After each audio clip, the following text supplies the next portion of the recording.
Hello everyone, welcome back to the Harshi DSC classes. ఈ వీడియోలో వచ్చేసి 10th క్లాస్ సోషల్ హిస్టరీకి సంబంధించి సెకండ్ లెసన్ అయితే చూద్దాము. ఆల్రెడీ ఫస్ట్ లెసన్కి సంబంధించినటువంటి ప్రాక్టీస్ బిట్స్ అయితే అప్లోడ్ చేయడం జరిగింది. దాని యొక్క లింక్ వచ్చేసి కింద డిస్క్రిప్షన్లో ఇస్తాను. ఎవరైనా ప్రిపేర్ అవ్వాలనుకుంటే ప్రిపేర్ అవ్వచ్చు. సో సెకండ్ లెసన్ భారతదేశంలో జాతీయవాదం లెసన్కి సంబంధించి ప్రాక్టీస్ బిట్స్. ఫస్ట్ క్వశ్చన్ అయితే చూద్దాము. హిందూ స్వరాజ్ పుస్తక రచయిత ఎవరు? హిందూ స్వరాజ్ పుస్తక రచయిత ఎవరు అంటే మహాత్మా గాంధీజీ అండి. హిందూ స్వరాజ్ పుస్తక రచయిత Mahatma Gandhiji. Next second question చూద్దాము.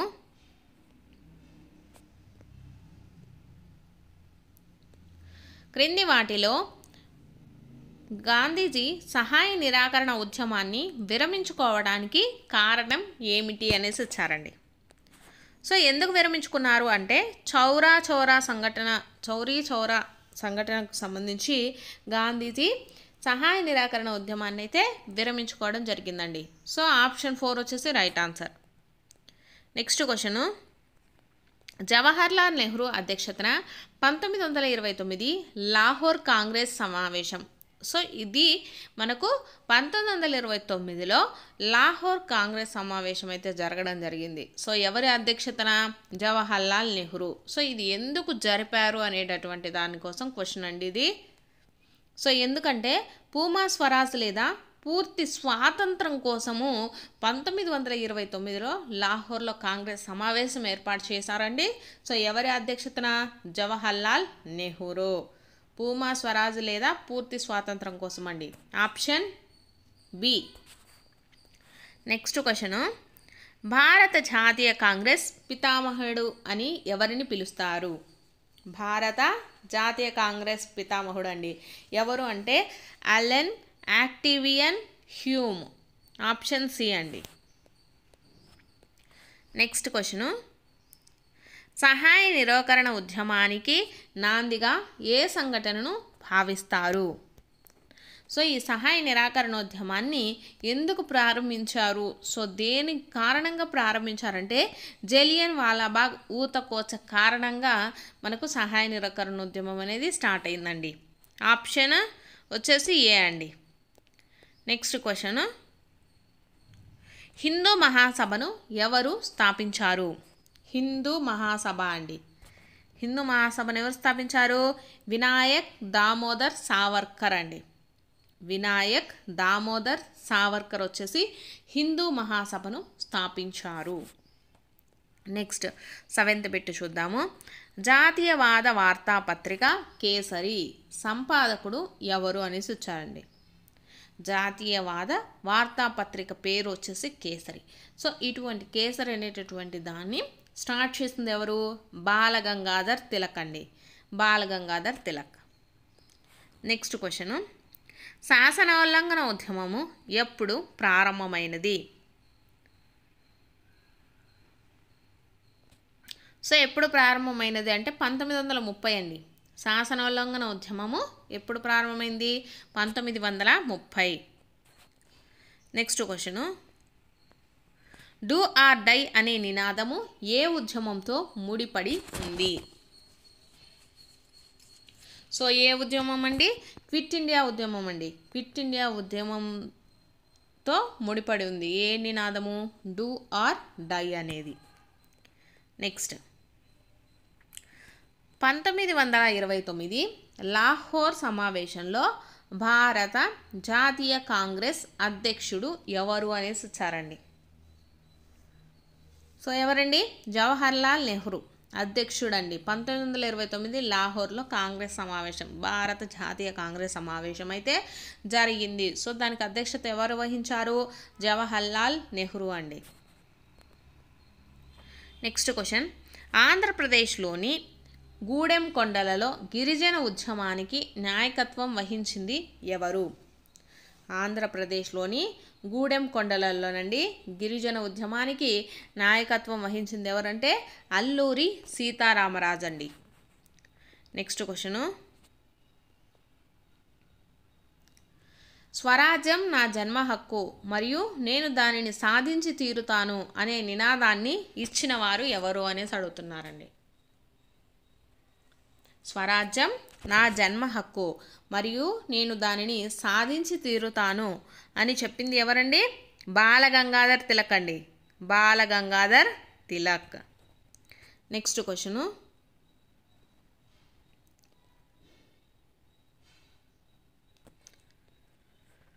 ఇండియన్ నేషనల్ ఆర్మీ అండి INA స్థాపకుడు ఎవరు? సో ఎవరండి దీన్ని స్థాపించింది? సుభాష్ చంద్రబోస్ అండి. ఇండియన్ నేషనల్ ఆర్మీ స్థాపకుడు సుభాష్ చంద్రబోస్. నెక్స్ట్ క్వశ్చన్, బెంగాల్ విభజన ఏ సంవత్సరంలో రద్దు చేయబడింది? సో ఏ సంవత్సరం అండి? 1911 అండి. 1911వ సంవత్సరంలో ఈ బెంగాల్ విభజనను అయితే రద్దు చేయడం జరిగింది. నెక్స్ట్ క్వశ్చను, ఇంక్విలాబ్ జిందాబాద్ అనే ప్రసిద్ధ నినాదాన్ని ఇచ్చిన వారు ఎవరు? ఇంక్విలాబ్ జిందాబాద్ అండి. సో ఎవరి నినాదాన్ని ఇచ్చింది? భగత్ సింగ్ అండి. Bhagat Singh. Next question, India wins freedom అండి. ఇండియా విన్స్ ఫ్రీడమ్ పుస్తక రచయిత ఎవరు? సో ఎవరండి ఈ పుస్తకాన్ని రచించింది? అబ్దుల్ కలాం ఆజాద్ అండి. Abdul Kalam Azad. Option D. Next question, Khilafat ఉద్యమానికి నాయకత్వం వహించిన వారు? ఖిలాఫత్ ఉద్యమానికి ఎవరండి? ఇక్కడ మనకు నాయకత్వం వహించింది ఆలీ సోదరులండి. ఆలీ సోదరులు వచ్చేసి ఈ ఖిలాఫత్ ఉద్యమానికి నాయకత్వం అయితే వహించారు. నెక్స్ట్ క్వశ్చను, భారత జాతీయ కాంగ్రెస్ మొదటి సమావేశము ఏ నగరంలో జరిగింది అనేసి ఇచ్చారండి.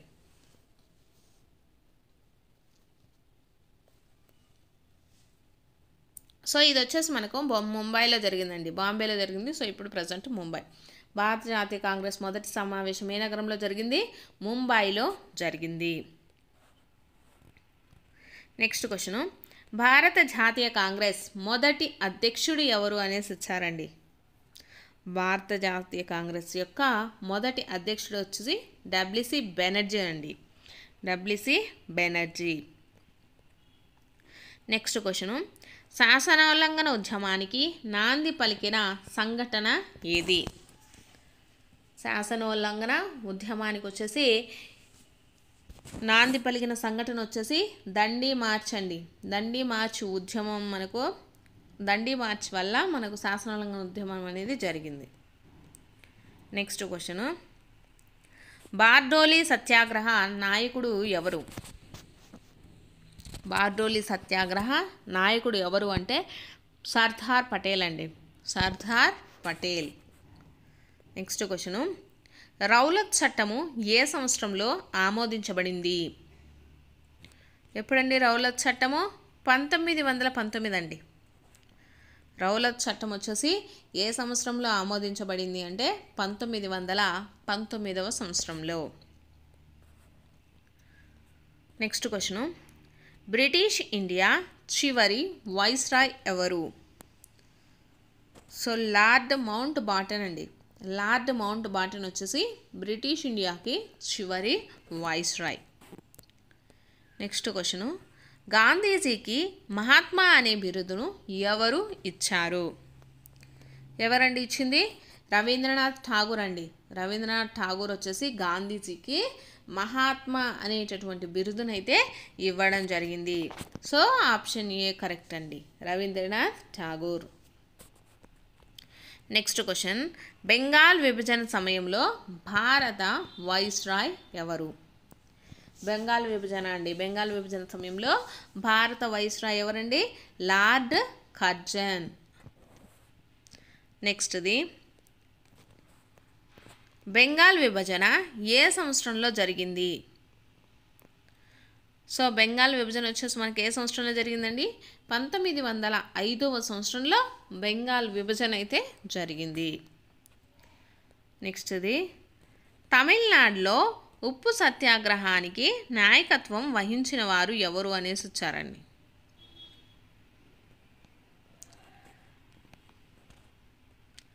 తమిళనాడులో ఉప్పు సత్యాగ్రహానికి నాయకత్వం వహించింది ఎవరు అంటే సి రాజగోపాలాచారి అండి. నెక్స్ట్ క్వశ్చను, జలియన్ వాలాబాగ్ సంఘటన ఎప్పుడు జరిగింది? సో ఎప్పుడు జరిగిందండి జలియన్ వాలాబాగ్? 1919లో అయితే జరిగింది. ఎప్పుడు అంటే 13th ఏప్రిల్ అండి. 13th ఏప్రిల్ 1919లో మనకు ఈ జలియన్ వాలాబాగ్ సంఘటన అయితే జరిగింది. నెక్స్ట్ క్వశ్చన్,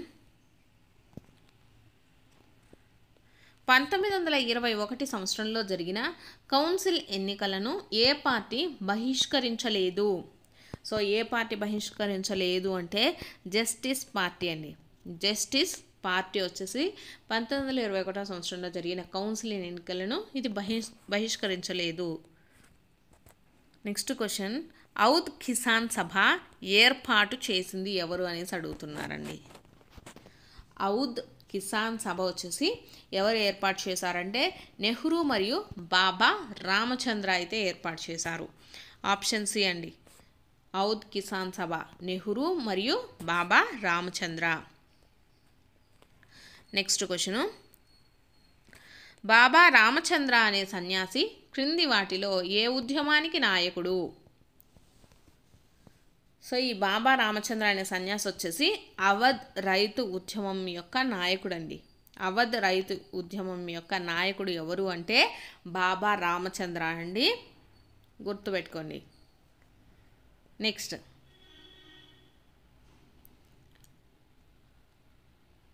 ఆంధ్రప్రదేశ్లోని గూడెం హిల్స్ గిరిజన రైతులు ఎలాంటి ఉద్యమాన్ని ప్రారంభించారు? సో ఈ ఆంధ్రప్రదేశ్లో గూడెం హిల్స్లో గిరిజన రైతులు ఉంటారు కదా, సో వాళ్ళు వచ్చేసి మిలిటెంట్ గెరిల్లా ఉద్యమం అయితే చేశారండి. మిలిటెంట్ గెరిల్లా ఉద్యమం. నెక్స్ట్ క్వశ్చను, అల్లూరి సీతారామరాజును బంధించి ఉరి తీసిన సంవత్సరం? సో 1924 అండి. 1924 సంవత్సరంలో అల్లూరి సీతారామరాజును బంధించి ఉరి తీశారండి.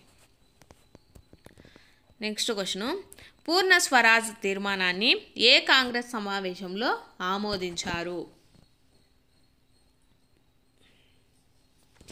పూర్ణ స్వరాజ్ తీర్మానం అండి. సో ఏ కాంగ్రెస్ సమావేశం అంటే లాహోర్ అండి. లాహోర్లో జరిగినటువంటి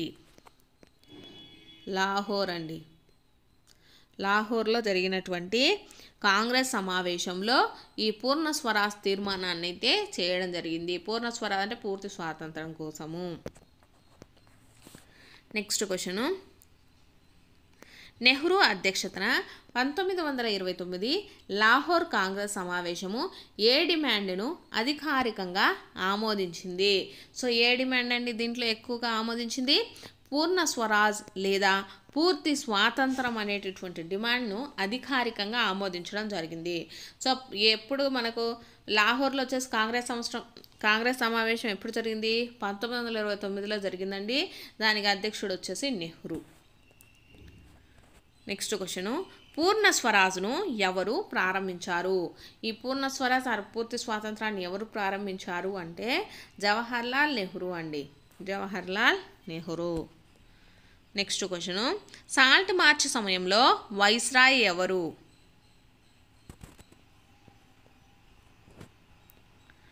సాల్ట్ మార్చ్ అండి. సాల్ట్ మార్చ్ సమయంలో వైస్రాయ్ ఎవరు అంటే ఇర్విన్ అండి. ఇర్విన్. నెక్స్ట్ క్వశ్చను, భారతమాత చిత్రాన్ని మొదట సృష్టించినది ఎవరు అనేసి ఇచ్చారండి. భారతమాత చిత్రాన్ని మొదట సృష్టించిందండి. సృష్టించింది ఎవరు? బంకించంద్ర చటోపాధ్యాయ అండి.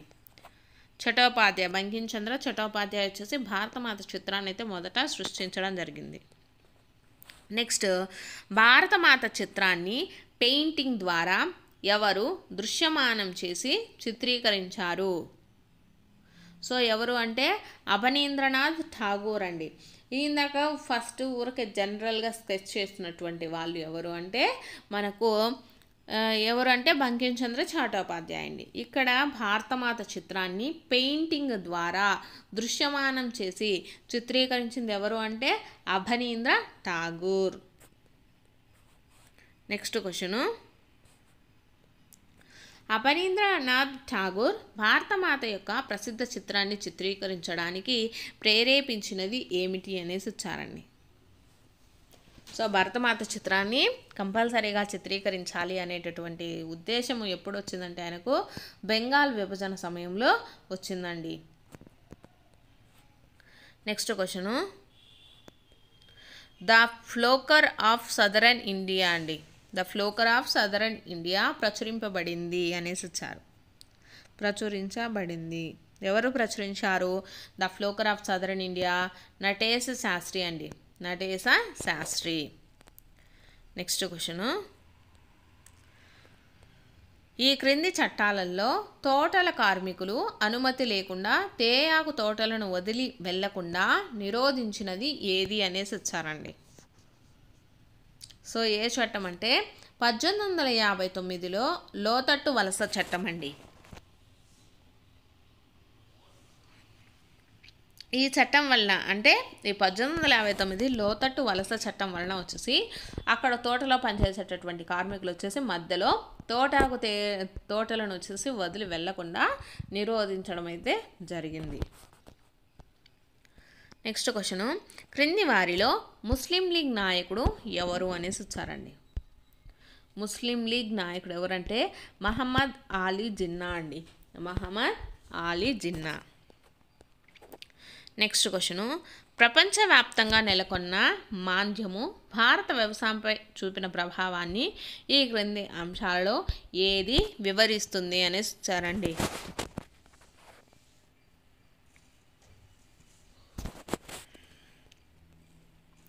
సో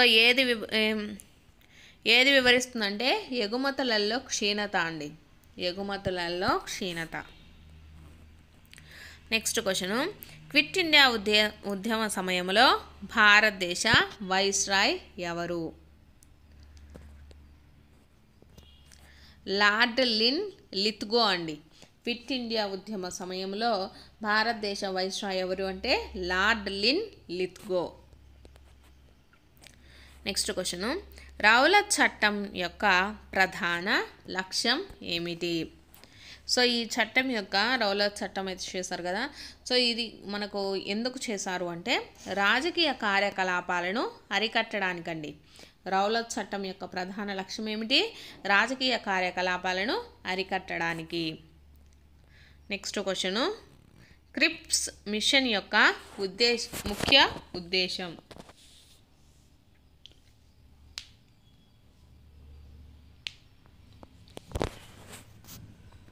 సో దీని యొక్క ముఖ్య ఉద్దేశం వచ్చేసి బ్రిటిష్ యుద్ధ ప్రయత్నాలకు మద్దతు పొందండి అనేది దీని యొక్క ఉద్దేశం అండి, క్రిప్స్ మిషన్.